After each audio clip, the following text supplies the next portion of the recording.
Hey guys, little video, one more time, an update on the Bavarian Bush refactored or 2.0. Maybe I hope we will soon be able to rename it as well. Just to share with you, so it's a lot of element in the water. It's not just the bubble of the twin star, but this is also because I put more soil on top of the plants. So this is some kind of grass plants in front layer. It's not a big deal. You can put such kind of soil on top of the plant, and after that they will find the path to the light back. It's not a big deal. We do have here under the soil some of them. Other than that, you can see, even if it's a little bit okay, not so transparent. It was transparent, very clear water before that I operate the tank. You can see the plants are growing, so this is a good point.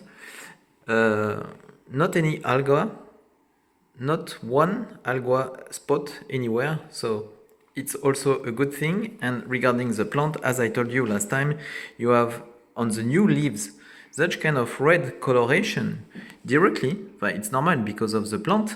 Nevertheless, it's a very nice aspect that they establish themselves and grow directly with such kind of coloration. So you would tell that in a new tank with such amount of soil plus CO2 plus a very good light, this is normal. Yes, but let's be positive and see things as nice as it is currently. Interestingly, in fact, this driftwood, we let them in the tank before to set it up in order for them to release the tannin and so on. I can see that I don't know what is absorbing the tannin, but when I came, for example, today, there's no coloration at all in the tank. So maybe they released everything. I don't think so. Maybe because the cold temperature, it's not high temperature, they will release afterwards. Or something is just absorbing the tannin. In the filter, we don't have any carbon, so coat, something like that.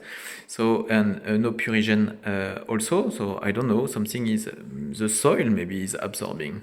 What I would like to show you, this is some addition to the system.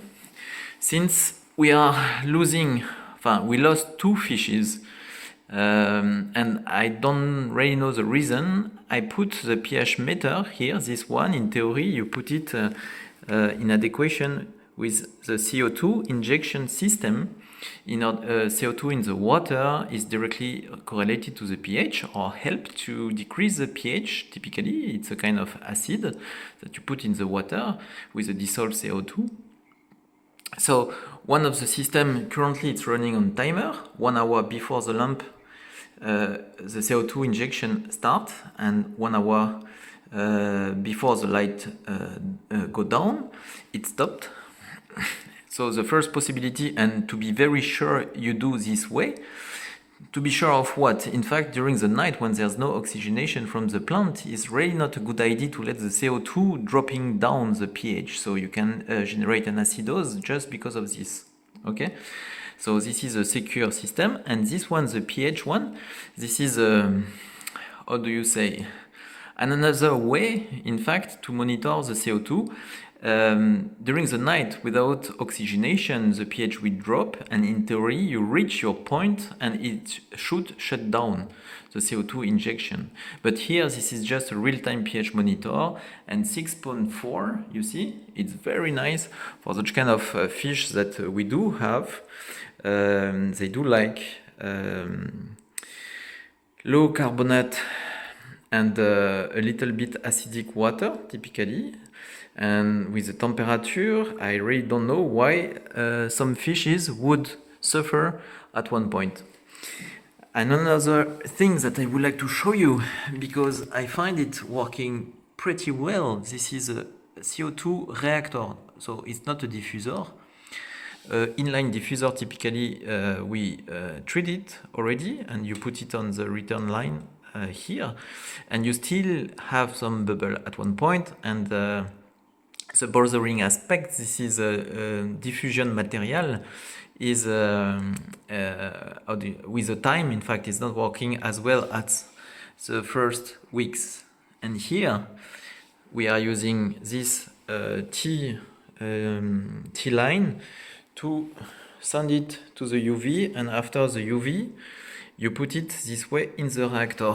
So the water is coming from the top, going through the little ball, and even if you see the bubble, the injection of the CO2 currently, you see that we do have just on the top, because the diffusion in the water is quite good. And why is it quite good? Simply because at this point you have a kind of pressure, and the diffusion of the CO2 in the water is correlated to the pressure on the gas. And you have a little bit more pressure compared to when you use, for example, here, a CO2 diffuser. A CO2 diffuser, it's maybe nice to see, but in fact you directly have some bubble spread everywhere in the water. Here currently we have no bubble at all, and all the CO2 that we are putting in the reactor is going in the water, explaining the pH a bit low. By the way, we don't use osmosis water, it's just tap water typically, and the water is not so soft here. So we do have some minerals. It's a good thing for the plant. Typically they will absorb it when they will start to grow faster. And despite of the carbonate that we do have in the water, because of the CO2 you have such kind of pH. So currently, if it stays like that, it is perfect, and the light is good as well. But you really have to check if any algae are coming, or if anything else is coming. Very nice fish. So in few hours it will be clear, but in few hours I won't be there anymore, just to share with you such nice start or restart, reborn of the Bavarian bush. Until now it is running smoothly. Cross finger. That's all for today. Hope everything is going fine, guys. Ciao.